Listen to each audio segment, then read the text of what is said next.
suis Katoum Tourouri, journaliste, et j'ai l'honneur et le plaisir d'animer cette présentation.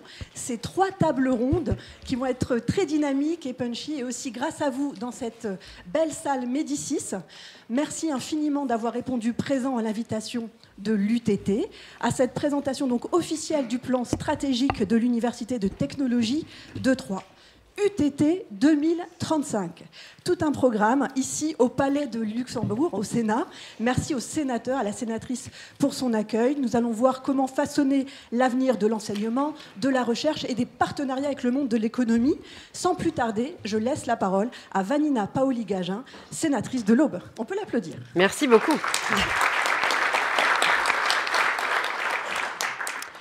Merci beaucoup. Eh bien, bonjour et bienvenue à toutes et tous en vos rangs, grades et qualités ici au Sénat. Je salue particulièrement Philippe Pichery, le président du conseil départemental, et Christophe Collet, le président de l'UTT.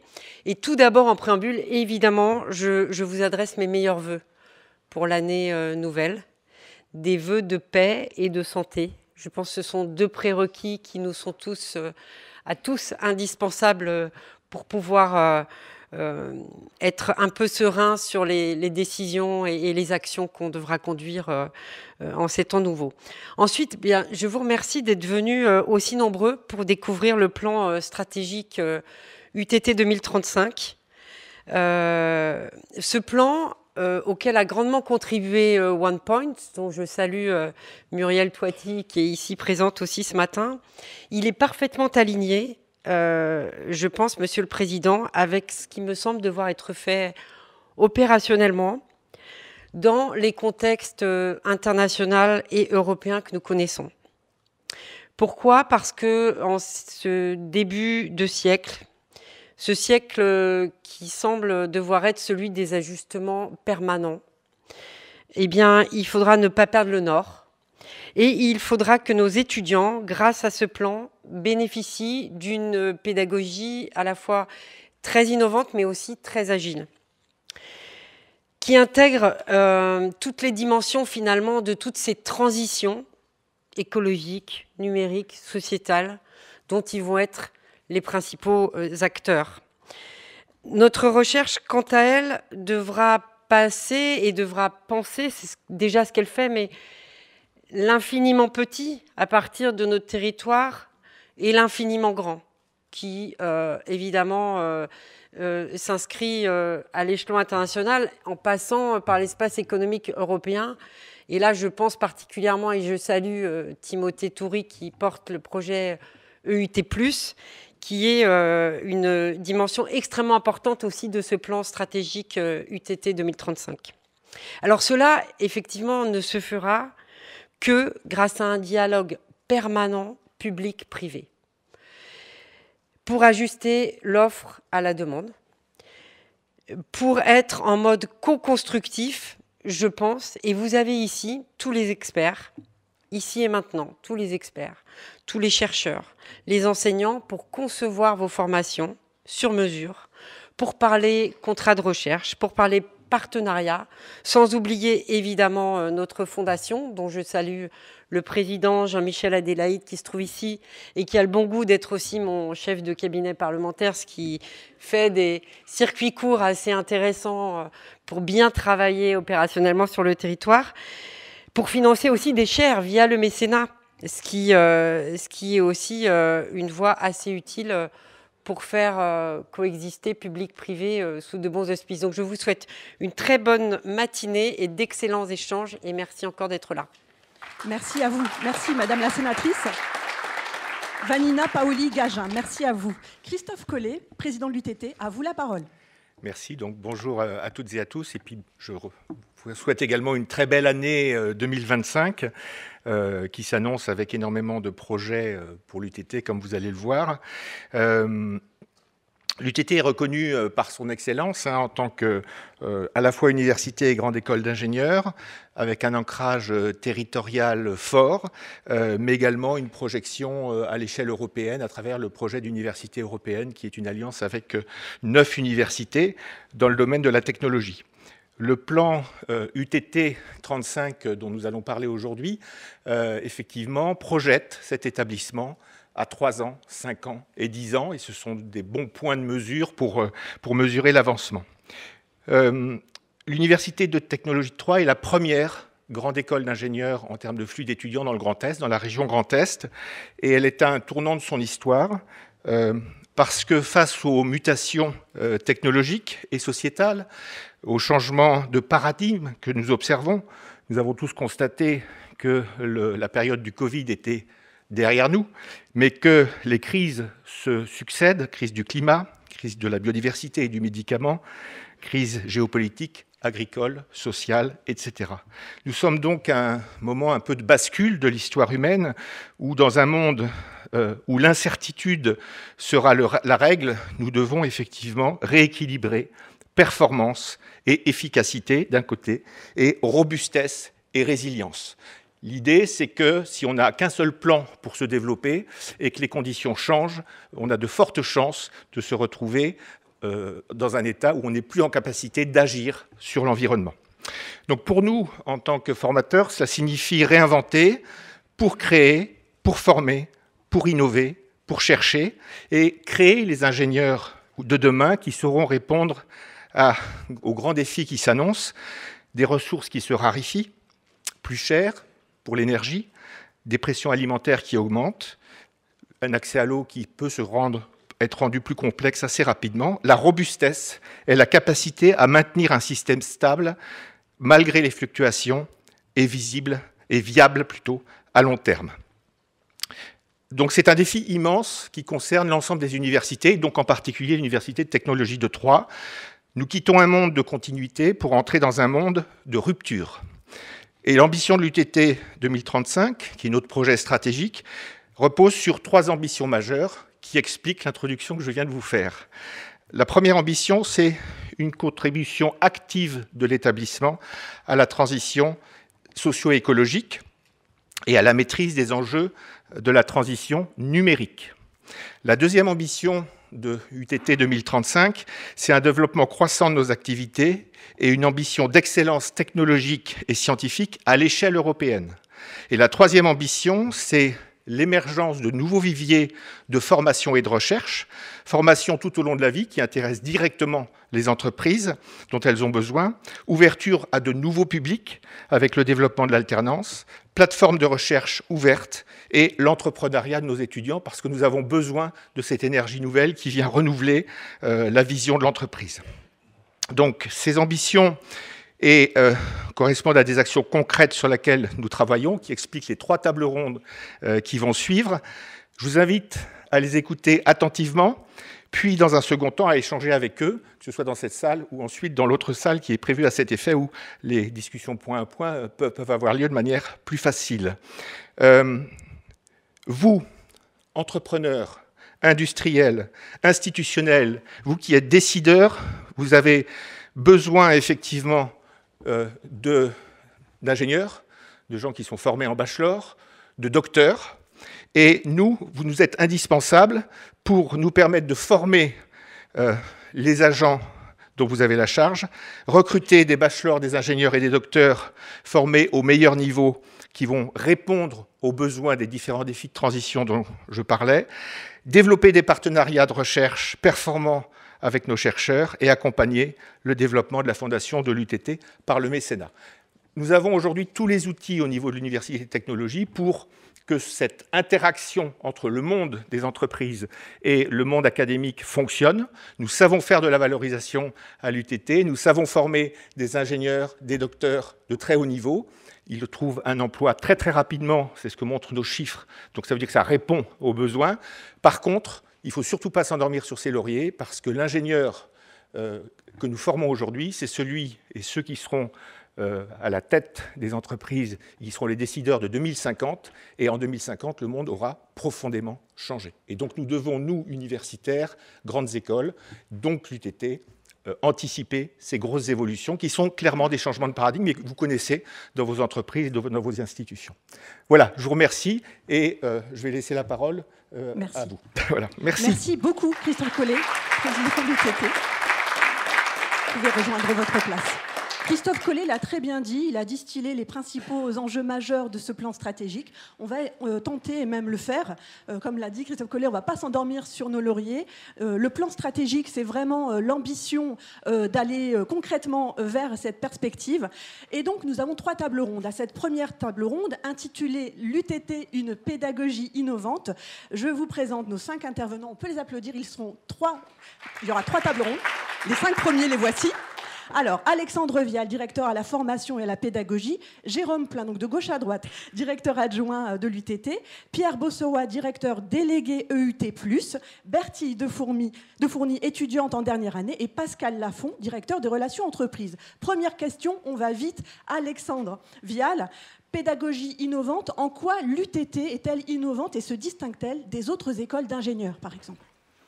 Alors je dirais qu'il y a essentiellement 3 facteurs qui nous distinguent des autres écoles d'ingénieurs. Tout d'abord, il y a le fait qu'on ait un parcours à la carte pour nos élèves ingénieurs, c'est-à-dire qu'au cours des 5 années de formation, ils vont être amenés à choisir par eux-mêmes les cours qu'ils vont suivre. Alors évidemment, c'est une liberté encadrée, il y a un choix dans différentes catégories de cours à faire, mais en tout cas, ça permet d'individualiser le parcours et de garantir que l'étudiant, finalement, va pouvoir suivre des cours qui correspondent à son projet professionnel. Le deuxième élément qui est assez innovant, là, c'est ce qu'on appelle les projets étudiants.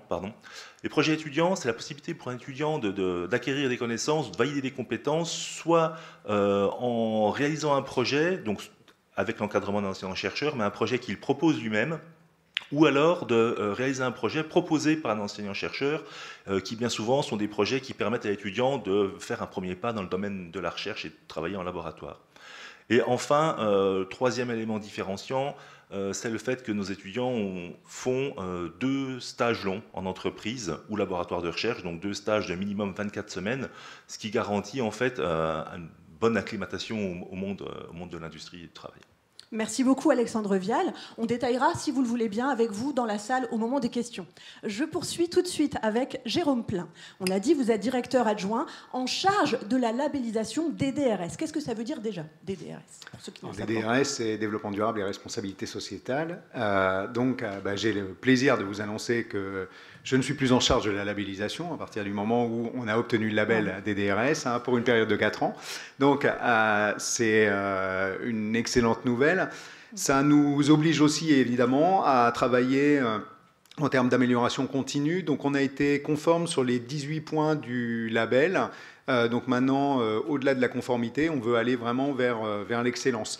Donc ça va bien évidemment avoir diverses implications, et en particulier des implications au niveau de nos formations. Donc comme le disait Alexandre, c'est une formation à la carte, mais à la carte un petit peu téléguidée.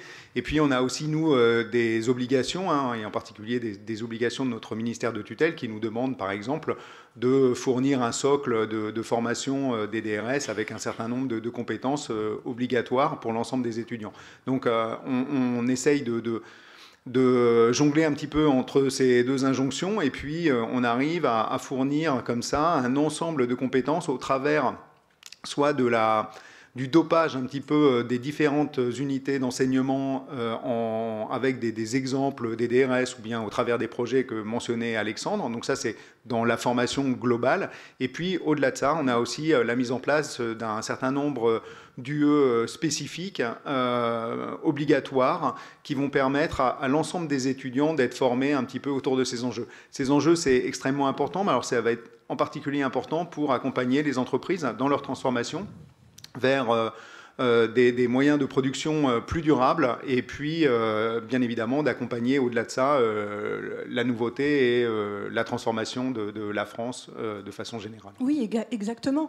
Jérôme Plein, donc on pense à la pédagogie, on pense au campus, mais aussi à une politique globale. En vrai, vous formez aussi des citoyens engagés via ces ingénieurs. Alors c'est exactement ça, c'est au-delà d'être des étudiants ingénieurs, master ou étudiants en doctorat, c'est avant tout des citoyens, donc on leur apprend bien évidemment l'esprit critique à une période où on voit les fake news et on voit ce qui peut se passer sur les différents réseaux sociaux. les former à l'esprit critique, à être toujours capable de vérifier les sources, parce que c'est quand même ça la base du métier de scientifique. Donc ça fait partie aussi des responsabilités qui nous incombent. Parfaitement, merci à vous. Je me tourne vers Pierre Bosseroy, directeur délégué EUT+. Que signifie déjà EUT+? C'est Université Européenne de Technologie. Voilà, merci beaucoup, bonne réponse. Et question, alors cette fois un peu plus vaste, comment ces mobilités internationales, et plus particulièrement ce programme EUT+, contribuent à former les talents qui vont correspondre aux besoins des entreprises? Alors, la plus-value de la mobilité internationale, elle est assez directement autour d'aspects linguistiques, culturels, de capacité de dialogue avec des gens qui n'ont pas nécessairement la même perception du monde et de la vie que celle qu'on peut avoir. Et au-delà de la simple mobilité, je dirais que l'UTT est engagé dans un process à travers EUT+, où finalement l'établissement va devenir un établissement qui accueille aussi des étudiants qui viennent de différentes régions d'Europe, et que l'étudiant, tout au long de ces 5 années de formation, va se construire en tant qu'ingénieur avec une perception européenne. Et donc son identité sera profondément européenne parce qu'il aura côtoyé d'autres étudiants européens tout au long de sa scolarité, pas seulement au moment des mobilités. Cela se concrétise comment en matière peut-être de certification? Alors, en matière de certification, pour l'instant, on est à une phase préliminaire où un certain nombre d'États discutent de la façon d'harmoniser un petit peu les diplômes et de construire des certifications communes. Donc, pour l'instant, au niveau EUT+, on a mis en place une certification qui reste une certification locale, mais l'ambition, c'est de pousser évidemment pour qu'à terme, il y ait un diplôme d'ingénierie européenne qui permettent de donner beaucoup plus de lisibilité à la fois pour les entreprises, les diplômés et les écoles sur ce qui fait la qualité d'un diplôme, ce qui permet d'établir vraiment les compétences et quelles compétences on met derrière ces diplômes. Merci beaucoup Pierre Bosseroy. Et justement, à vos côtés, nous rencontrons Bertie de Fourny. Merci beaucoup d'être venu. Vous avez 21 ans, vous êtes en dernière année en réseau et télécommunications, c'est bien ça? Oui, c'est bien ça. Alors justement, vous illustrez cet aspect EUT+. De quelle façon la mobilité a été pertinente pour vous? Racontez-nous votre histoire, votre expérience dans ce domaine. Alors moi j'ai fait une mobilité EUT+ à Carthagène, donc en Espagne. Donc je vais rebondir un petit peu sur ce qui a été dit, mais pour moi c'était une vraie plus-value au niveau linguistique. Parce que c'est vrai qu'à l'UTT on apprend surtout à comprendre les langues, mais pas forcément beaucoup à parler. Donc là on a pu vraiment s'exprimer en anglais, que ce soit avec les autres étudiants Erasmus ou avec évidemment les étudiants espagnols qui ne partageaient pas la même langue que nous. Et puis même aussi avec les professeurs. Il y a aussi une plus-value au niveau culturel, parce que c'est vrai que quand on arrive dans un nouveau pays, on est contraint de s'adapter à la nouvelle culture. Et je pense que c'est une très bonne qualité d'un ingénieur de s'adapter à une culture, que ce soit la culture d'un pays ou même la culture d'une entreprise. Parce qu'il faut savoir s'adapter à son environnement. C'était en Espagne, à Carthagène? Oui, c'était en Espagne, exactement. Et aussi, il y a eu un intérêt pour moi d'aller à Carthagène, c'est que Carthagène est une ville très militarisée. Parce que c'est là-bas qu'ils ont créé les premiers sous-marins espagnols. Et comme j'aimerais m'orienter vers une carrière militaire à l'issue de mon diplôme, j'y ai trouvé tout mon intérêt. Alors pour l'anecdote, quand j'ai eu quelques échanges avec Bertie en amont, elle me disait « Ouais, c'est secret défense, je ne peux pas trop parler de la carrière à laquelle je me destine. » On peut en dire 2 mots devant tout le monde. C'est passionnant ce que vous allez faire. Oui, du coup, je vais faire une carrière dans l'armée de l'air. Enfin, après, et après, en cybersécurité? Oui, en cybersécurité. Qu'est-ce qui vous a attiré vers cela? Faisons un petit point là-dessus. Ce qui m'a attiré vers l'aspect militaire ou la cybersécurité? La cybersécurité avec EUT+, ce côté naval, militaire. Pourquoi? La cybersécurité, ça m'a attiré parce que c'est des enjeux qui sont de plus en plus importants de nos jours. Parce qu'aujourd'hui, il y a de plus en plus de choses qui se passent du côté numérique et il y a encore une grande part d'inconnu. Donc c'est vrai que c'est un milieu qui bouge beaucoup. Après, le côté militaire, c'est parce que ça me permettait d'avoir vraiment l'impression de faire quelque chose qui importe. Voilà. Et donc de faire ça pour mon pays, c'est ce qui me plaît. L'UTT mène vraiment à tout. Merci Bertie. Je continue avec Pascal Lafont. Merci également d'être là, directeur des relations entreprises. Pour parler aussi des compétences, la formation continue. Et bien justement, comment l'UTT accompagne les entreprises cette fois dans le développement de ces compétences, de leurs salariés, et notamment avec ce programme Compétences Plus? Oui, alors en fait aujourd'hui nous savons que pour les entreprises, le recrutement de nouveaux talents et l'accompagnement de l'évolution de leurs collaborateurs sont des enjeux essentiels. Et c'est pourquoi en fait on a développé ce programme Compétences Plus, qui est lauréat du plan de relance France 2030, pour répondre notamment au défi de monter en compétences des salariés dans le cadre d'un projet d'entreprise.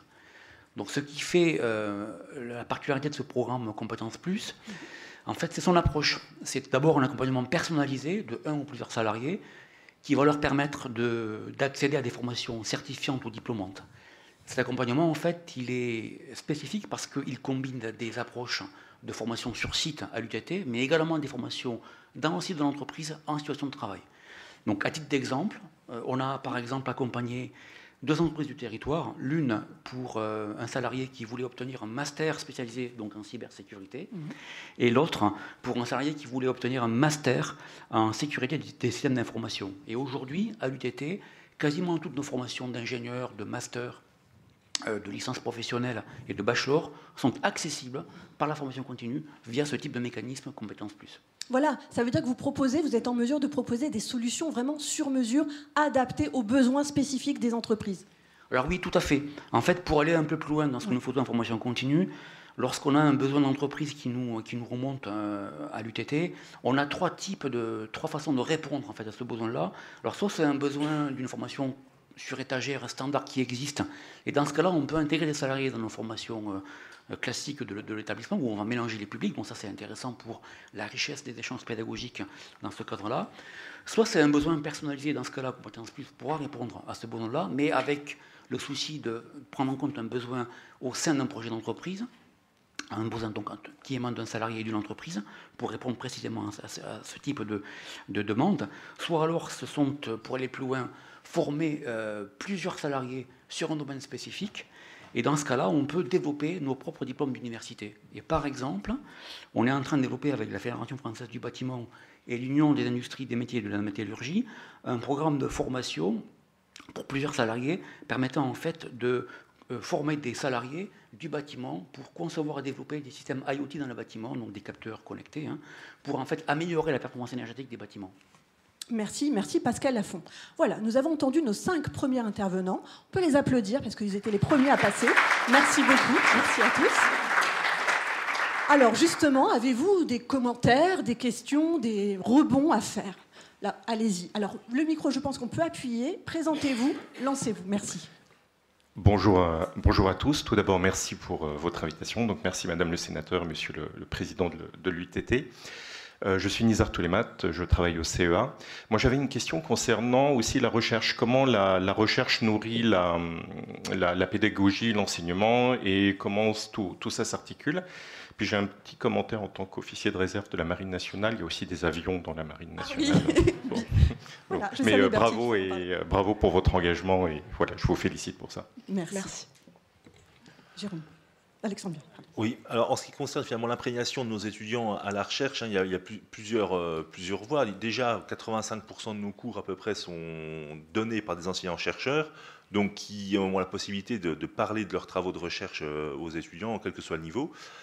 On a, dont je parlais, les projets étudiants, donc on propose à nos étudiants de venir travailler dans les laboratoires également sur des sujets de pointe, des sujets actuels sur lesquels on a besoin d'aide complémentaire.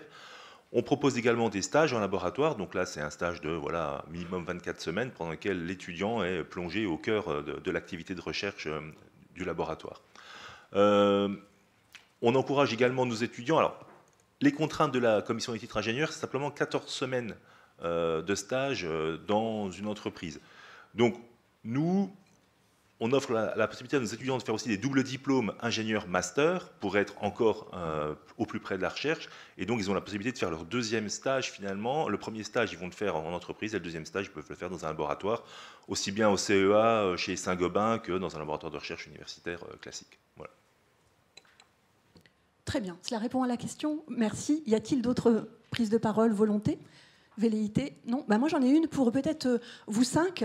Là, j'entends, en résumant un peu vos propos, Alexandre, Jérôme et Pierre notamment, sur le fait que l'ingénieur de l'UTT, l'ingénieur en général, via toutes ces opportunités, et notamment aussi le regard sociétal, citoyen, européen, on change de regard aussi sur le monde qui l'entoure, et inversement et réciproquement. C'est ce que vous aspirez à lui faire atteindre? Vaste question, trop philosophique. Alors, je suis physicien. 10 secondes. Je sais que ça ne se voit pas forcément, mais bon, oui. J'essaye. Changer le regard, en fait. Oui, c'est un petit peu vers ça qu'on veut tendre. Bien évidemment, depuis longtemps déjà, hein, les écoles d'ingénieurs offraient la possibilité de voyager. Alors maintenant, on essaye d'allier ça avec des principes de développement durable. Donc on essaye d'aller moins loin et de façon peut-être un peu différente, mais en tout cas ça permet toujours de voyager, comme l'a très bien dit Bertie, même en restant pas très loin finalement. Et donc cette ouverture d'esprit, ça aussi c'est des choses qui permettent de former les citoyens de demain. Donc les citoyens de demain, je parlais tout à l'heure de la France, de servir son pays, comme l'a dit d'ailleurs Bertie très bien. C'est aussi... avoir une vision peut-être d'un pays un peu plus étendu, hein, qui s'appelle l'Europe, ou en tout cas d'une communauté de pays. Et je crois que l'enjeu pour nous, maintenant, ça va être de former des citoyens européens, former justement au multilinguisme, à l'ouverture d'esprit, et puis à l'ensemble des valeurs qui nous rassemblent en Europe, qui sont, je pense, pas exactement les valeurs... des États-Unis depuis quelques années, ni non plus les valeurs qu'on peut rencontrer chez nos amis chinois. Et donc ça nous permet bien évidemment d'avoir une stratégie de formation qui va offrir encore une vraie singularité au niveau mondial. Qu'est-ce que c'est qu'un ingénieur européen? Qu'est-ce que c'est que cette... volonté de faire de la technologie à l'européenne. Et donc tout ça, c'est ce qu'on essaye aussi de transmettre, bien évidemment, dans l'ensemble de nos formations vers nos étudiants. Merci. Merci infiniment, Jérôme Plat. Et merci à vous 5. Je vais vous inviter à rejoindre vos places. Nous allons poursuivre avec la deuxième table ronde.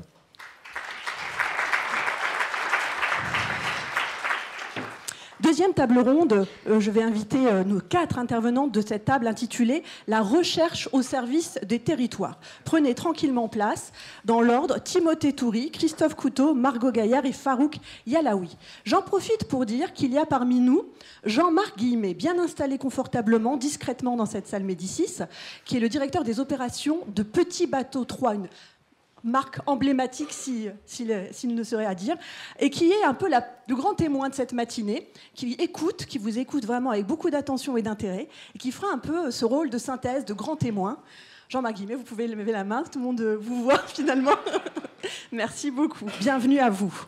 Alors voilà, tout le monde a pris place. Timothée Toury, secrétaire général EUT+, Christophe Couteau, directeur de l'unité de recherche L2N, on va en dire plus dans quelques instants, Margot Gaillard, doctorante à l'UTT au sein de L2N du laboratoire, et Farouk Yalaoui, directeur à la recherche de l'UTT. Question vers vous, Timothée Toury. Ah, on les applaudit au fait. Oui, aussi, pas de jaloux. J'allais oublier. Timothée Toury, alors voilà, on a dévoilé EUT+. Parlez-nous plus spécifiquement peut-être des unités de recherche et plus encore, les grandes lignes. Bonjour. De la même manière que nous rapprochons, harmonisons les formations, comme Pierre Bozeroy vous l'a dit, pour à terme les fusionner dans des diplômes européens, la question, de manière duale, est menée en recherche où nous rapprochons, harmonisons les laboratoires, les unités nationales de recherche pour aller vers des instituts de recherche européens. À l'heure actuelle, les compétences, vous le savez, sont de plus en plus pointues, de plus en plus diverses. Les équipements dans l'industrie, mais aussi dans la recherche, sont de plus en plus lourds. Et si on veut pouvoir continuer, non pas uniquement de manière défensive, à assurer notre survie, mais de manière plutôt offensive, à garantir une qualité scientifique, une expertise scientifique, alors on doit passer une masse critique. Et une de ces manières de passer la masse critique, eh bien, c'était de mettre en réseau, d'harmoniser et puis d'associer le plus possible des unités de recherche à l'échelle nationale pour créer ces instituts de recherche européens. Alors, quelques exemples dans le cadre de UT+, dans le domaine des nanotechnologies, nanomatériaux, Christophe vous en dira quelques mots ensuite, dans le domaine des data sciences ou des sciences de la soutenabilité, mais aussi en gestation encore à l'heure actuelle, par exemple, dans le domaine de la microélectronique.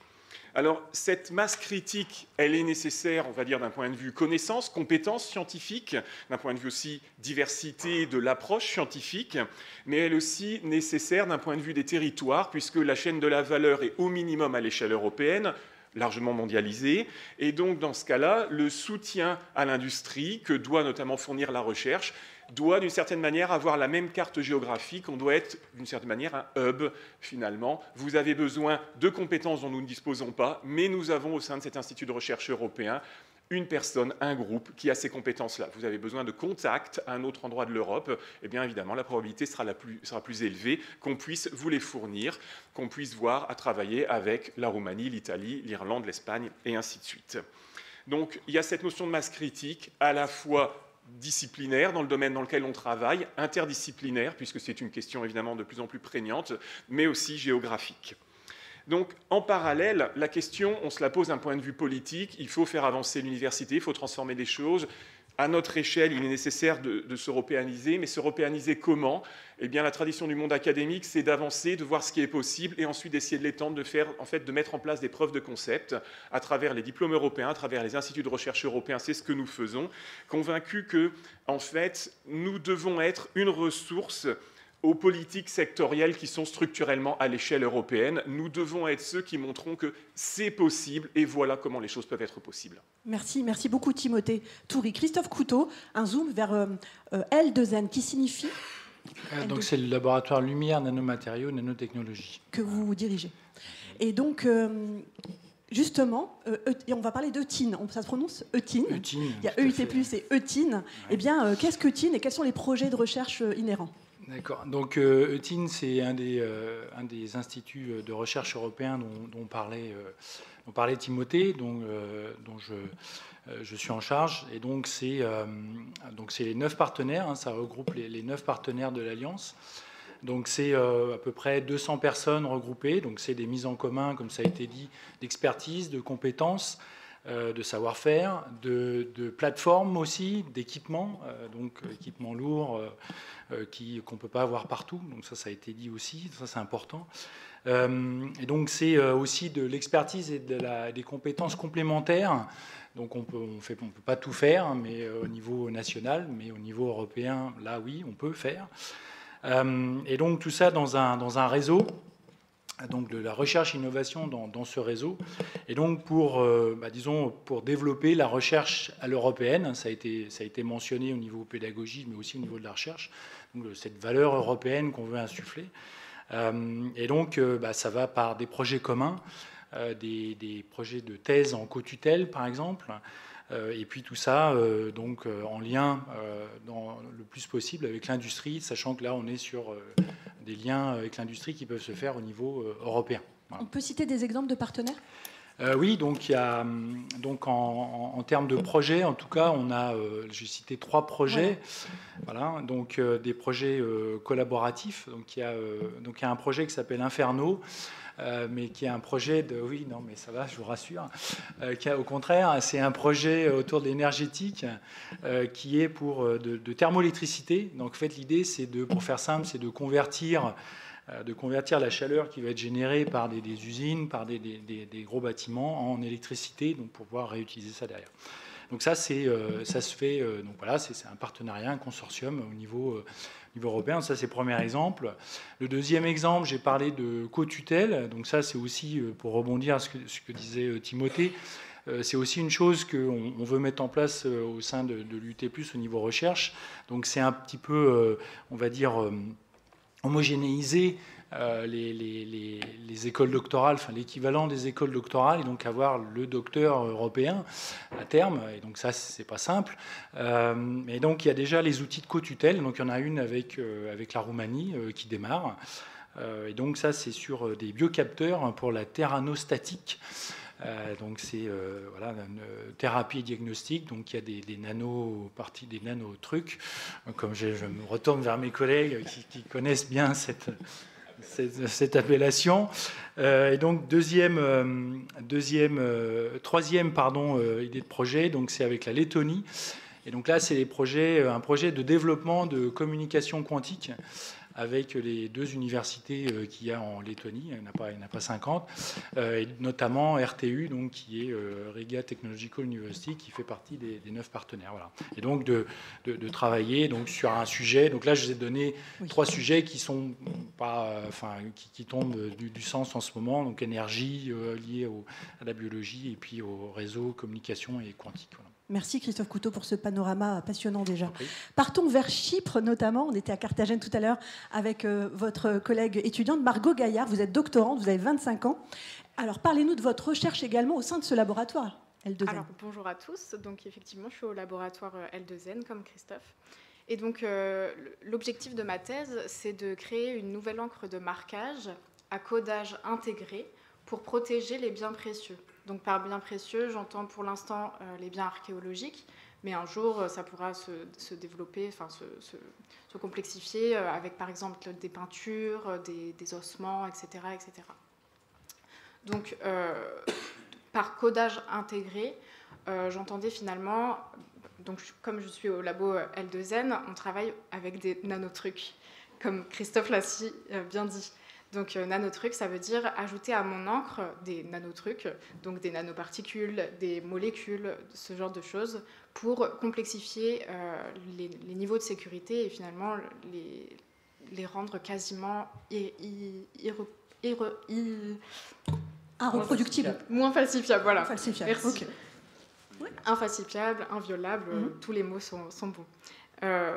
Voilà, c'est ça. Ce sont des encres de marquage de sécurité qui intéressent aussi bien le monde de l'archéologie, quand on réfléchit à l'application industrielle, que le monde de la police, aussi de la sécurité en général. Exactement. Donc le projet, en fait, il est porté par 3 pôles, par du coup l'UTT, nous, les archéologues qui sont à Chypre et qui nous prêtent des morceaux de poterie, par exemple, sur lesquels tester nos encres, et aussi la police.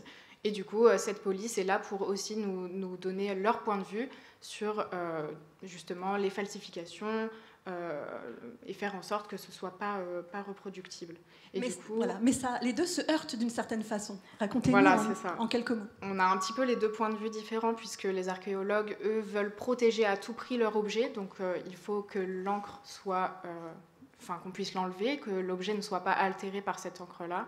Et d'un autre côté, on a la police qui veut absolument avoir un marquage ineffaçable et pour protéger au maximum l'objet, le bien des malfaiteurs en tout genre. Quel genre de bien? Ça va du bijou au billet de banque, au tableau, à l'ordinateur? Oui, exactement. Enfin, pour l'instant, on travaille avec les archéologues, donc pour l'instant sur des poteries, mais finalement, ça pourrait s'étendre à tout un tas d'objets différents. J'ai parlé de peinture, ça pourrait être des billets de banque, ça pourrait être tous les objets du quotidien qui ont pour nous une valeur sentimentale ou une valeur monétaire. Monétaire. Très bien, passionnant. On y reviendra peut-être avec vos questions. Farouk Yalaoui, merci d'être là. Vous êtes directeur à la recherche UTT. Alors justement, on va parler des chaires. Ça a été évoqué. Justement, en quoi une chaire, ça contribue à l'activité de recherche d'un établissement? Absolument intéressante comme question, à partir du moment où on va essayer de positionner dans un sujet plus global. Oui. Le sujet que je veux positionner un peu sur la thématique, c'est l'UTT 2035. L'UTT 35, c'est se projeter dans 10 ans, mais il faut déjà constater les résultats obtenus à ce jour. Un des objets importants reste l'Université européenne. Je rappelle simplement que l'Université européenne n'existe que parce que c'est une alliance de 9 partenaires, de 9 territoires et de 9 espaces qui se sont mis d'accord pour se mettre en alliance et réfléchir ensemble sur des sujets. Vous en avez eu un, nanotechnologie, vous allez avoir de la data, vous allez avoir de la santé, vous allez avoir de la cybersécurité, et surtout avec une logique de se dire quelles sont les cultures locales dans ces territoires-là qui peuvent être mettre en relation, en confrontation pour aboutir à un nouveau schéma. Donc au titre de la recherche, pour ce qui me concerne, c'est que l'UTT s'est positionné sur 5 sujets. Les 5 sujets sont la nano, les matériaux, la data, et aussi maillage et un peu les sujets de développement durable. Et les questions qu'on s'est toujours posées, c'est de savoir c'est quoi la recherche. La recherche, c'est un défi avant tout. C'est un défi d'une personne face à une feuille blanche, un challenge. Se dire je suis capable de faire mieux que les autres et de publier, ça reste un peu, c'est psychologiquement un peu solide. Donc à partir de là, mais le but du jeu de la recherche, c'est surtout de valoriser tout acte qu'on réalise, y compris nos échecs, y compris les échecs en tant que chercheur. Et c'est cette relation-là qui est importante. Mais l'idée, c'est surtout, pour revenir à la notion de chaire, c'est cet espace où on vient, vous êtes ici présents nombreux, un peu se mettre autour de la table et de se dire, on va réfléchir sur des sujets qui nous intéressent, certains confidentiels, d'autres non, certains retours rapides, d'autres on peut avoir le temps long, ce qui est un peu le temps de la recherche, et de se dire, je rentre dans cet espace sacré qui est l'université, qui est le laboratoire, et un laboratoire, petit rappel, c'est un chercheur, c'est des équipes, c'est des mécanismes et des financements. Et je me permets de dire aussi, pour finir, je ne sais pas, ça peut être très long, c'est que la chaire, c'est simplement cette capacité d'avoir des financements en avance. Et c'est absolument un confort, c'est absolument un challenge, et c'est des mécanismes sur lesquels on va absolument travailler. C'est-à-dire, le chercheur, il y a une statistique qui est sortie, elle ne vaut que stat, 70% de notre temps, c'est de déposer des CV et des projets. Ce qui reste peu de temps à l'enseignement et peu de temps sur d'autres choses qu'on veut faire de la recherche. Donc si on a des financements en avance, dans un sujet, porté par une personne, ça nous permet d'aller encore plus en avant et de travailler. Vous les voyez dans la tech, par exemple, pour ne pas les citer, le nombre de chaires existantes. Le Canada se développe à Montréal de manière très très rapide sur l'IA et tout ça, parce qu'ils mettent les moyens. Et la même chose au niveau chinois. Alors justement, affinons, vous êtes vous-même titulaire d'une chaire, la chaire Industrie X.0, c'est comme ça que l'on dit. Comment le vivez-vous? Comment voyez-vous dans cette stratégie 2035? Exactement. C'est que je le vis comme une relation déjà de confiance. La confiance, c'est quoi? C'est de se dire à un moment donné, il y a une dizaine d'années, suite à un certain nombre de projets, de partenariats avec des entreprises comme Norelem, une petite entreprise, entité sur 3, mais qui est une filiale d'un groupe allemand qui, on a fait 2-3 thèses de doctorat, on s'est posé la question, il serait peut-être intéressant de faire de l'anticipation, mais avec une projection plus large, importante. Et cet industriel s'est dit, parce que la chaire a un mécanisme particulier, soit vous avez des chaires à propriété intellectuelle figée, soit vous pouvez faire des partages de propriété intellectuelle, que ce soit les résultats, que ce soit les enseignements, que ce soit les objets, pourquoi pas des startups qui peuvent émaner de ces objets-là. C'est ce qui s'est passé. Premier sujet, de se dire, nous sommes face au 4.0, c'était en 2016, on commençait à réfléchir en 2014. Et on s'est dit, oui, il faut aller de l'avant sur de la donnée, la smart data, la donnée intelligente, parce qu'on parle de l'IA. L'IA, c'est simplement le déluge de données qu'il faut un peu manipuler de manière intelligente pour pouvoir répondre aux industriels qui eux-mêmes sont basculés par des nouvelles technologies. Et ce dialogue-là très serein dans un espace qui est la chaire Connected Innovation, avec une composante importante, et je remercie les fondations qui ont été créées, fondations industrielles, c'est que les financeurs siègent au comité de pilotage de la recherche, qui est rare, ce qui n'existe pas au sein des universités. Donc dans la chaire, le financeur siège, dans son point de vue, vote ou refuse certains éléments.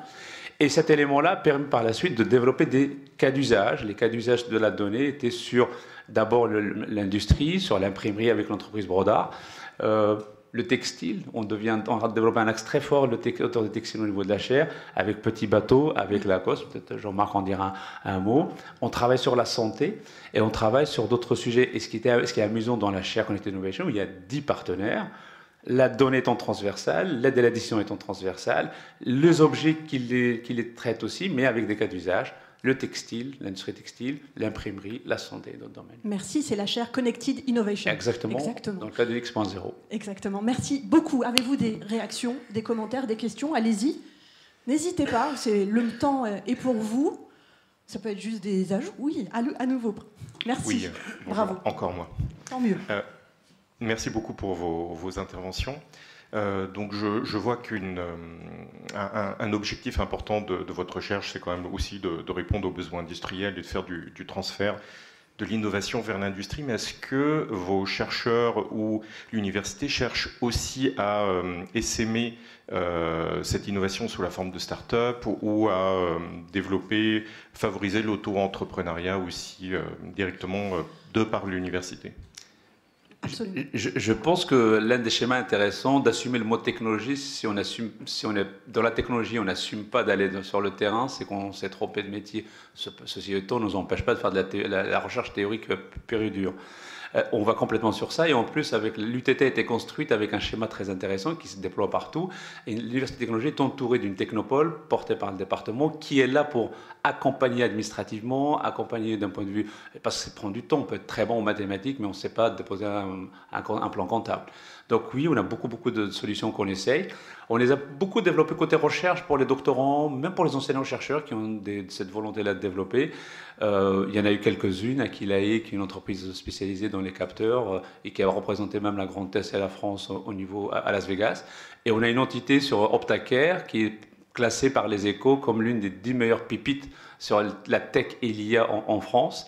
On a dans la nanotechnologie Phase Lab peut-être plus de tech, Christophe en dira un peu plus si vous le souhaitez. Et là, ce qui est intéressant sur la valorisation, c'est de garder, que ce soit en bac plus 8, doctorat recherche, mais aussi avec les ingénieurs qui ont un peu cette idée fixe sur laquelle ils peuvent développer des éléments. Et je pense qu'avec Marion, on pourrait le développer. Sur l'entrepreneuriat, se donner envie d'aller se challenger, se remettre en cause et prendre des risques. On commence à développer des startups à ce niveau-là. Merci beaucoup Farouk Yalaoui. Dernière question peut-être. Margot, vous vous destinez à quel métier? Vous allez soutenir bientôt, je crois, cette année. Alors oui, normalement, je soutiens cette année, j'espère. Oui. Oui, il faut. Et du coup, le métier, finalement, c'est une question qui est vaste parce que quand on est ingénieur puis docteur, toutes les portes s'ouvrent. Donc je ne sais pas encore exactement ce que je vais faire, mais il y a tellement de portes que je ne suis pas inquiète. Je peux être ingénieur comme je peux être... je peux pourquoi pas réfléchir à créer ma start-up, puisque en ce moment on est en discussion avec la SAT Science justement pour rebondir sur ce que disait Farouk, pour justement essayer de sortir un brevet de mes recherches et essayer de les valoriser le plus possible. Vous avez vu les filles à l'UTT, elles sont à la manœuvre dans le domaine de la sécurité, la cybersécurité, voilà, la marine, l'armée de l'air, etc. Bravo, merci à vous quatre, on peut encore les applaudir.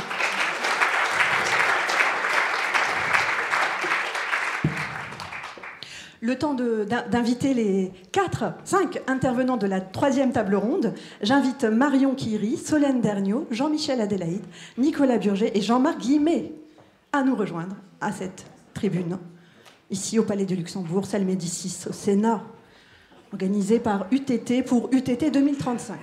Installez-vous dans l'ordre, voilà. Marion, Solène, Jean-Michel, Nicolas, Jean-Marc, merci à tous les 5. On peut les applaudir bien. Merci. À vous tous. Marion Quiri, directrice du bureau d'aide à l'insertion professionnelle et de l'entrepreneuriat étudiant. Question pour vous. Alors justement, comment les entreprises, il y en a certaines nombreuses ici, vont-elles tirer parti des événements que vous organisez? Ils sont nombreux. On connaît les forums, on connaît les stages. C'est quoi un crunch? Alors oui, effectivement. Ça sera une surprise pour personne dans la salle. On sait, en France, on ne forme pas assez d'ingénieurs chaque année pour répondre aux besoins de l'industrie. Et donc, il y a de la compétition entre vous pour venir chercher vos nouveaux talents, pouvoir vous rendre intéressant auprès de ces futurs jeunes diplômés qui vous rejoindront par la suite. Et donc, il est important, l'envoi des offres de stage ne suffit plus. Les étudiants aujourd'hui ont besoin de comprendre les personnes qui vont les recruter. Ils vont vouloir adhérer à vos valeurs, comprendre un petit peu les évolutions qui sont possibles par la suite. Et ça ne se fait qu'au travers des rencontres. Et donc l'UTT a tout un panel d'événements qui est mis à votre disposition justement pour que vous puissiez rencontrer ces étudiants, échanger avec eux et en fait créer un vrai rapport humain. Parce que c'est ça qui va faire la différence au final. C'est au travers de rendre compte que nos étudiants vont définir un petit peu leur plan de carrière et vont découvrir aussi des métiers qui ne leur seront pas forcément proposés sur les bancs de l'école. Donc pour revenir, effectivement, on a des événements de recrutement, de développement de marque employeur, et puis on a des événements comme le Crunch, qui sont plutôt des événements d'innovation, où là, vous allez venir vous-même challenger les étudiants pendant 3 jours. Ce sont nos étudiants de première année de branche. Ça représente à peu près 400 étudiants sur 3 jours qui vont plancher pendant 3 jours sur des problématiques d'innovation qui sont proposées par les entreprises et qu'ils découvrent le jour même. L'idée, c'est de les mettre en situation réelle. On arrive le lundi matin au bureau, il y a une nouvelle problématique, il faut la régler. Et en plus, il faut la régler avec des gens qu'on ne connaît pas forcément dans le cadre de l'entreprise. Donc, ils sont mélangés et ils doivent répondre à cette problématique dans un temps imparti très court et proposer une solution qui soit viable. Effectivement, l'UTT est là. Elle est là pour stimuler aussi la création entrepreneuriale. Oui. Il n'y a pas que former des têtes d'ingénieurs, entre guillemets, mais aussi de créateurs. Oui, et ça c'est vraiment en lien avec les valeurs de l'UTT, hein, cette notion d'innovation, d'appropriation de son propre parcours d'études, hein, on l'a mentionné plus tôt avec Alexandre. Nos étudiants sont très libres dans leur choix à l'UTT, on veut qu'ils fassent ces choix de façon consciente, hein. L'idée c'est vraiment de forger eux-mêmes leur parcours pour pouvoir prétendre aux postes qui vont les intéresser par la suite. Et la voie de l'entrepreneuriat, c'est une voie de l'insertion professionnelle comme une autre. C'est une voie aussi d'apprentissage extrêmement pertinente pour nos jeunes, parce que même si la création d'entreprises ne se finalise pas, on le sait aujourd'hui, les entreprises ont besoin d'intrapreneurs, donc de gens qui vont au sein des entreprises s'intéresser, remettre en question certaines choses, proposer des innovations.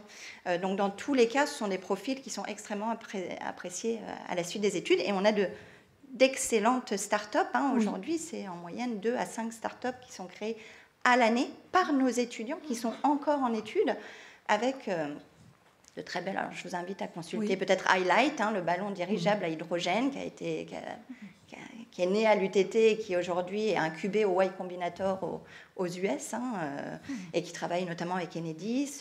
Mais on en a d'autres aussi. On a des réussites locales. On a Ellipse Bike qui construit des vélos innovants qui sont incubés à la Technopole de l'Aube et qui aujourd'hui a fait un partenariat d'ailleurs avec l'UTT pour permettre à nos personnels aussi d'utiliser ces vélos-là. Donc voilà, il y a de très très belles réussites et l'idée c'est vraiment de pousser et d'accompagner ces jeunes dans la réalisation de leurs projets quels qu'ils soient. Alors justement, tournons-nous vers une de ces étudiantes. Solène Derniot, vous avez 20 ans. Comment ça résonne ce que vient de dire Marion Quéry? Comment vous incarnez cela, le monde de l'entreprise, de l'engagement aussi associatif vers l'entreprise? Oui, donc il y a vraiment un lien avec tout ce qu'a dit Marion sur l'entrepreneuriat déjà premièrement et tout ce qui est écosystème associatif, comme vous l'avez dit. Parce que nous, à l'UTT, on a la chance d'avoir un grand nombre d'associations. C'est un véritable petit écosystème qui est assez représentatif de ce qui se fait dans la société de manière générale. Donc on a des associations, un BDE, une association sportive, mais après on a d'autres associations qui sont peut-être un peu plus originales. On a des associations techniques qui construisent notamment un bateau à hydrogène ou une voiture pour participer à la Formula Student. Enfin, c'est vraiment un panel assez large d'activités et ça permet vraiment de monter en compétences sur des compétences qui sont très complémentaires par rapport à ce qu'on apprend à l'UTT, puisque c'est des expériences concrètes. On va concrètement au contact des entreprises pour monter en compétences et organiser ces différents projets. Vous vous destinez à quelle carrière, vous? Alors du coup, moi je suis étudiante en informatique et système d'information, donc plutôt dans l'informatique. Et après, j'aimerais bien travailler en start-up, donc notamment ça résonne avec ce qu'a dit Marion. Est-ce que ça vous rassure justement de voir vos camarades, vos pairs, vos enseignants vraiment vous stimuler dans ce bouillon de créativité?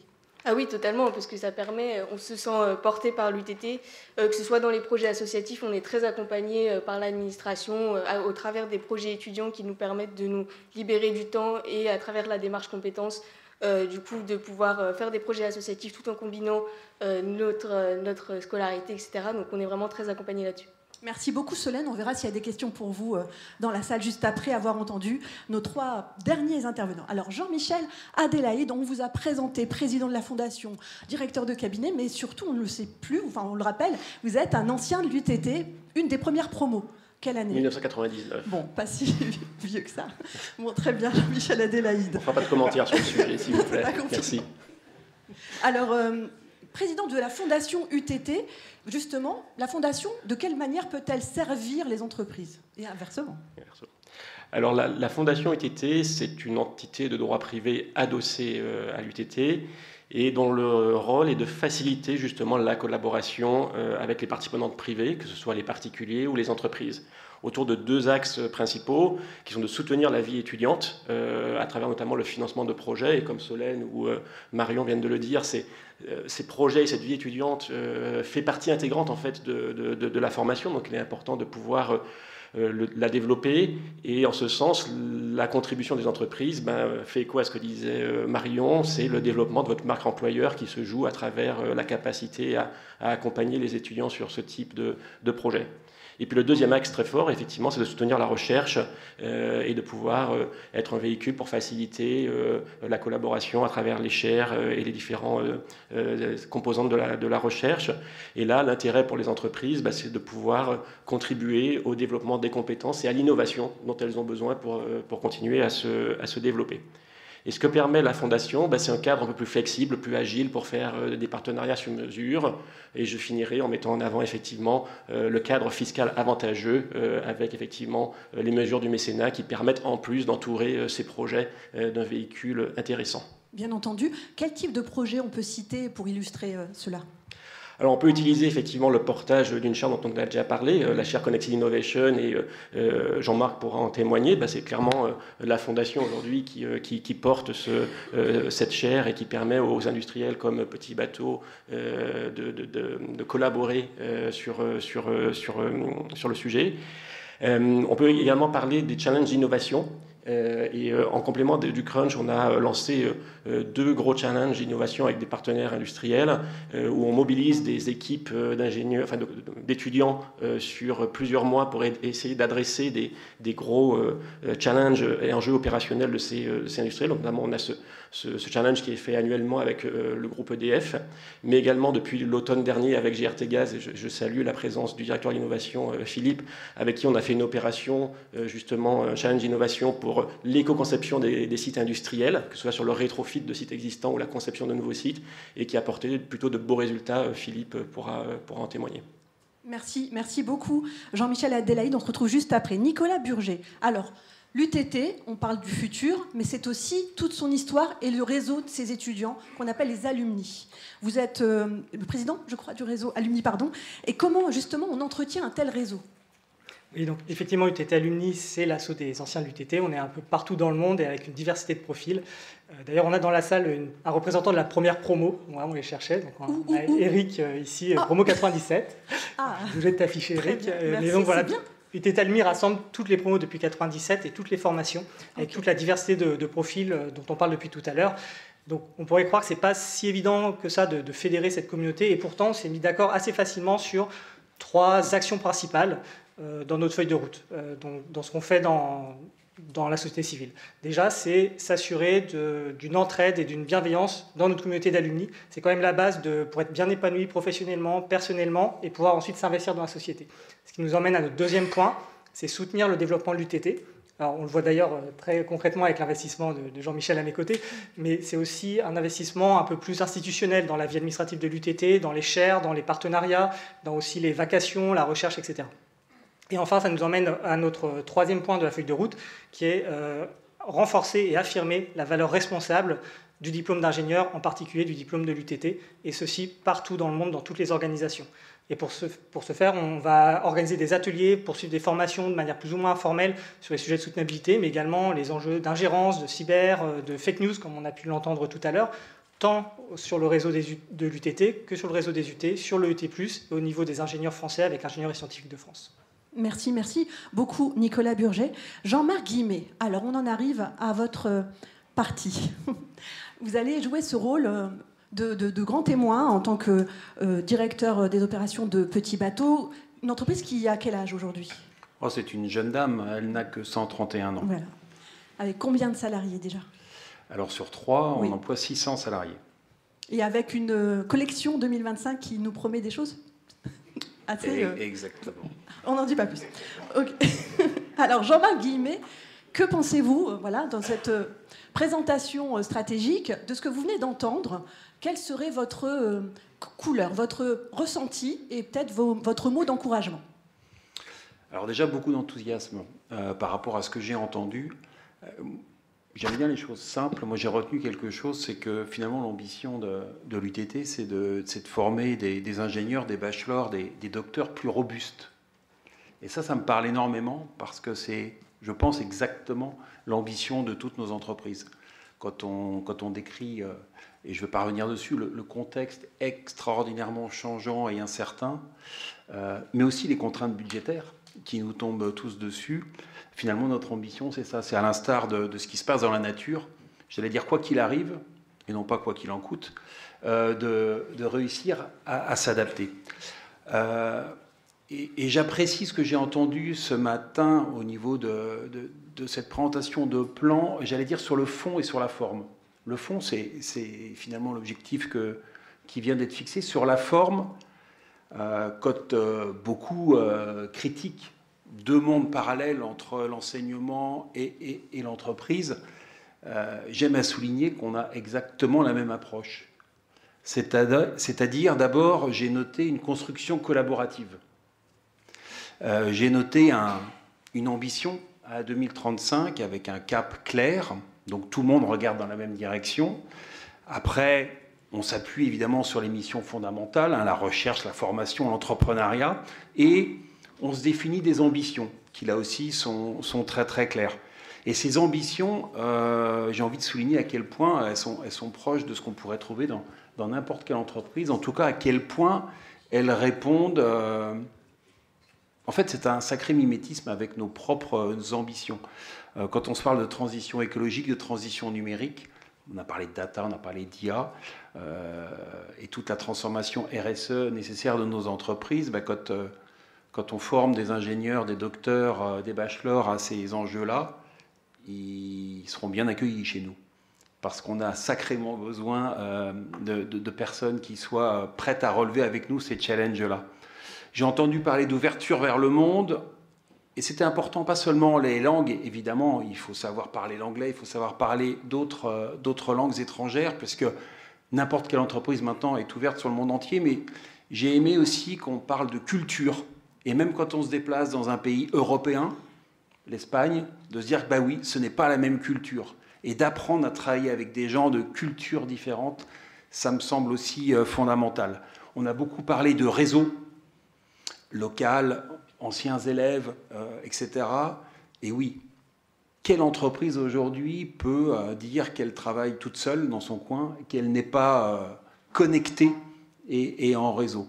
Donc là aussi, d'avoir une école qui forme à ce genre, j'allais dire, de pratique, c'est juste fondamental. Et enfin, dans l'ambition, vous parlez de nouveaux viviers à la fois pour la formation et la recherche. J'y vois l'analogie chez nous avec, en termes d'innovation, quand on parle de recherche, c'est se dire comment en permanence, je pense en dehors de la boîte, comment je cherche à innover, à être différent, et quelquefois simplement en copiant ce que d'autres font dans d'autres industries.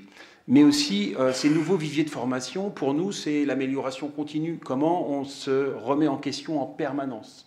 Comment on essaie d'évoluer en permanence? Et enfin, moi, ce qui a transpiré... Donc ça, c'était les trois ambitions qui me semblent très, très, très, très importantes et très en adéquation avec les besoins des entreprises. Et c'est peut-être ma sensibilité personnelle, mais en tout cas, je voudrais souligner aussi...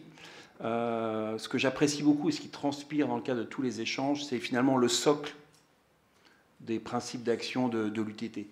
Moi, je sens à la fois de l'humanisme, je sens une recherche d'excellence et de l'universalité. Et ça, ce sont des valeurs qui me parlent beaucoup et qui, à mon sens, forment des personnes qui, demain, en entreprise, auront beaucoup de valeurs. Alors, c'est bien de se fixer des objectifs à 2035. Nous, ce que nous aimons en entreprise, c'est avoir quelques raisons d'y croire. Et de se dire, mais finalement, est-ce que tout ça, c'est de la théorie ou est-ce que ça existe déjà un peu? Alors, je vais vous raconter une petite histoire. Au-delà du fait que chez Petit Bateau, nous avons nous avons quelques alumni de l'UTT,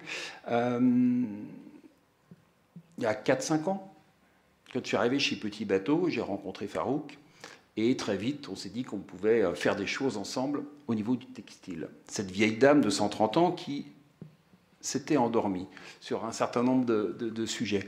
Et entre autres, on a lancé une thèse dans le cadre de la chaire Connected Innovation, donc un jeune ingénieur algérien, diplômé de l'école polytechnique, qui est venu chez nous et qui, pendant 3 ans, a travaillé sur l'amélioration de la qualité, les contrôles qualité sur le textile. Et ce jeune ingénieur donc, est devenu docteur au mois de septembre de l'année dernière et s'est retrouvé sur le marché du travail. Et j'ai la chance, le bonheur, la joie de vous annoncer que nous l'embauchons et qu'il arrive d'ailleurs chez nous la semaine prochaine pour travailler alors qu'il est docteur, diplômé donc de l'UTT, en tant qu'ingénieur amélioration des process de production, c'est comme ça qu'on appelle le titre. En tout cas, j'adore cette image de quelqu'un qui a la tête plus que bien faite, mais qui va avoir les deux pieds sur terre et qui va nous aider à nous transformer.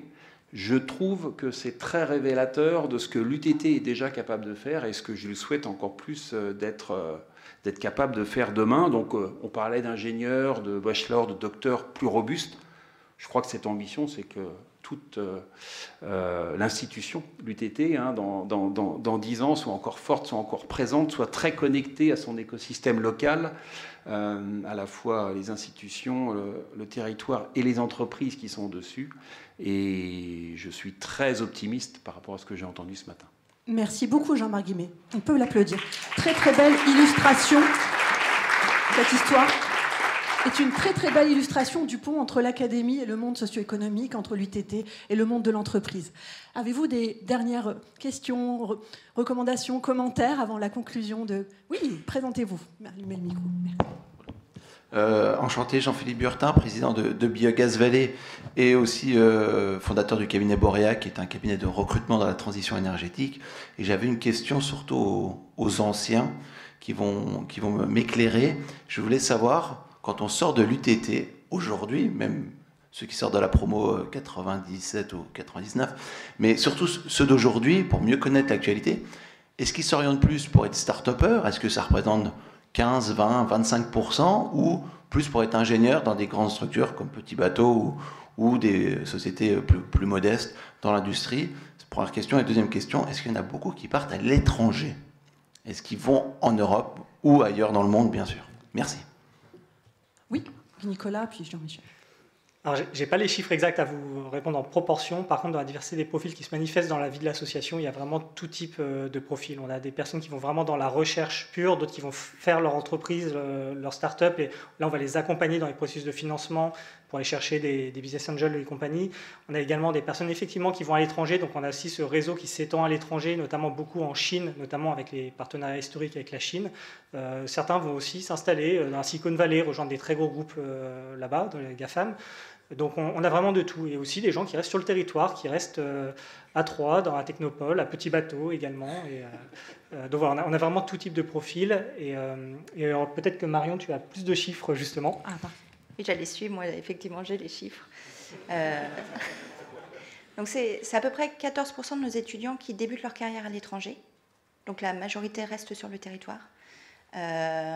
En termes de start-up, ça reste une minorité. Hein. C'est à peu près une cinquantaine d'étudiants entrepreneurs qu'on accompagne tout au long de l'année. Je vous ai dit, c'est à peu près 2 à 5 créations d'entreprises par an. Donc pour les jeunes diplômés, c'est peut-être des petites équipes de 3-4 qui débutent dans l'entrepreneuriat. Donc la majorité vont effectivement dans l'industrie. Mais après, c'est vrai que sur les typologies d'entreprises, on voit vraiment de tout. D'où l'intérêt aussi du cursus à la carte, de cette possibilité aux étudiants de s'intéresser à des choses qui sortent un petit peu du cadre pur de l'ingénieur. Et puis ce qu'on voit aussi beaucoup en ce moment, ce sont les reconversions. Donc il y a aussi ce phénomène, on en parlait tout à l'heure, hein, avec un diplômé qui veut devenir guide de haute montagne. Enfin, je pense qu'il faut aussi partir sur ce constat, sur cette valeur qui fait qu'aujourd'hui, on sait, ils auront plusieurs métiers, ils vont s'intéresser à plusieurs choses. Et je pense qu'on en fait des ingénieurs curieux qui ont toujours cette envie d'apprendre par la suite et donc qui vont évoluer sur des carrières qui ne sont pas des carrières comme on pouvait avoir des carrières tracées dans le passé. Merci Marion. Merci à tous. Alors j'invite Christophe Collet pour cette conclusion et en suivi de Jean-Michel Adélaïde. Vous la faites à 2 voix. On peut applaudir Christophe Collet et Jean-Michel Adélaïde et nos 5 intervenants. Merci beaucoup. Merci à tous.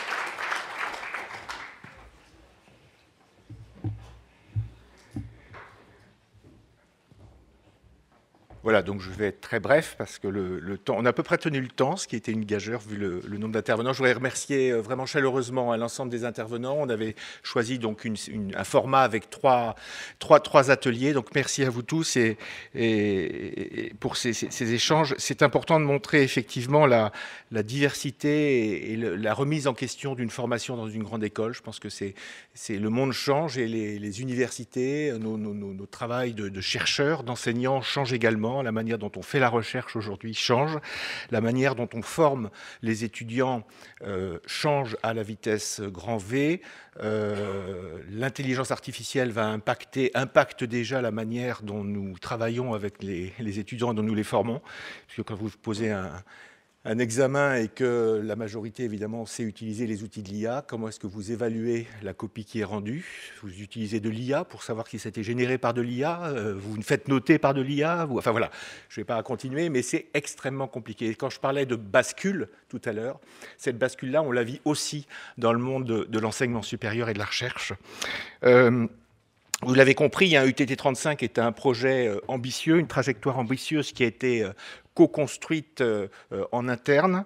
Elle nécessite la mobilisation de tous au sein de l'université, le personnel administratif, les enseignants-chercheurs, les étudiants, les partenaires industriels à l'extérieur et les institutionnels.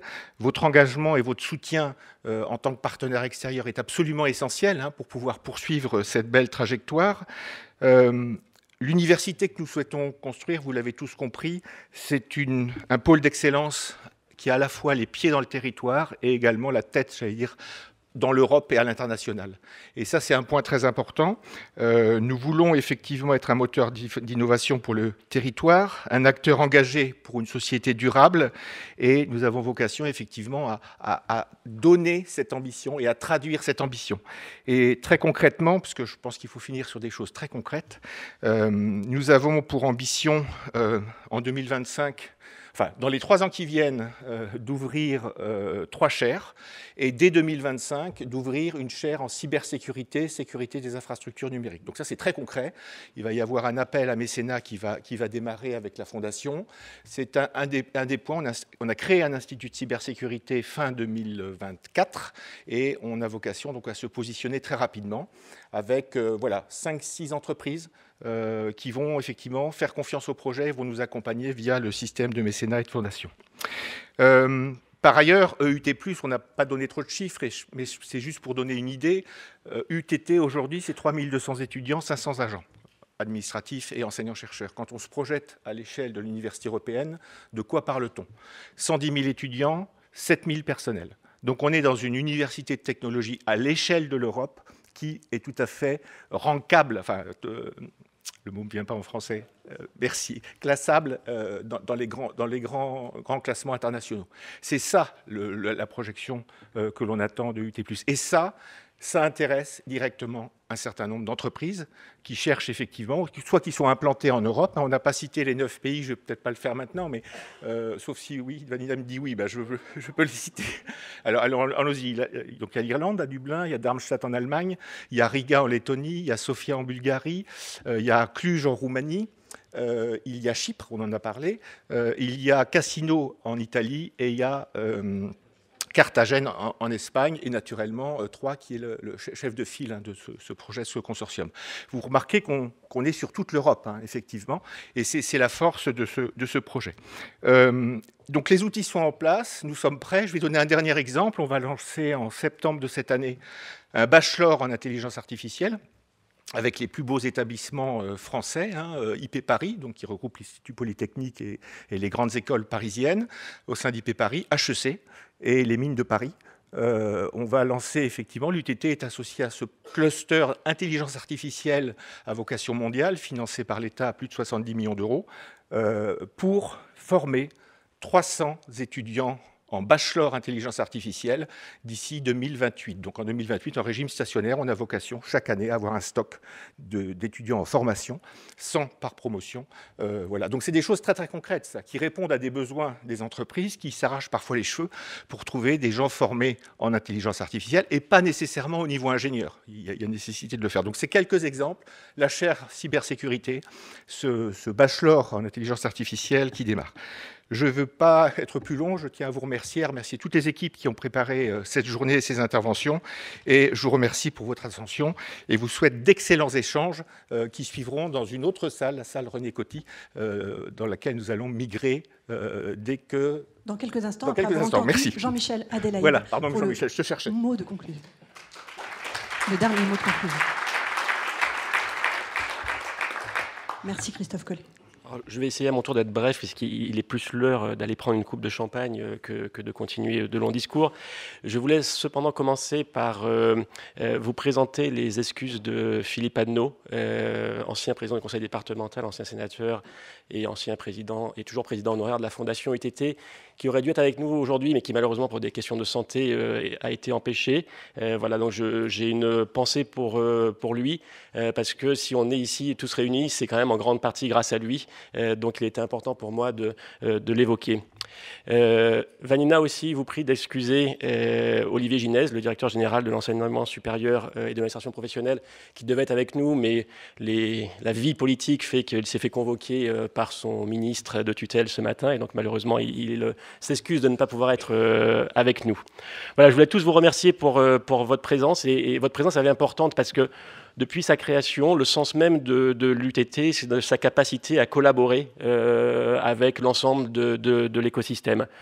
Et c'était important pour nous de partager la vision stratégique de l'établissement en réponse aux défis et aux enjeux sociétaux de demain, et dans la capacité qu'on aura également à former les bons ingénieurs et les bons talents pour demain. Autour d'enjeux qui sont forts de réindustrialisation, de durabilité, on en parlait à l'instant, de souveraineté. Et sur tous ces éléments, les composantes technologiques, donc l'essence même de l'université de technologie, seront des vecteurs importants, mais des vecteurs importants marqués d'une caractéristique forte, celle de l'UTT, qui est ce dont on a parlé, cet esprit humaniste. Et cet humanisme, c'est une des composantes, je pense, de la robustesse dont on parlait aussi, on parlait juste avant, en écho à ce que disait à l'instant Jean-Marc. Voilà, donc c'est aussi cette singularité qui va continuer à différencier l'UTT.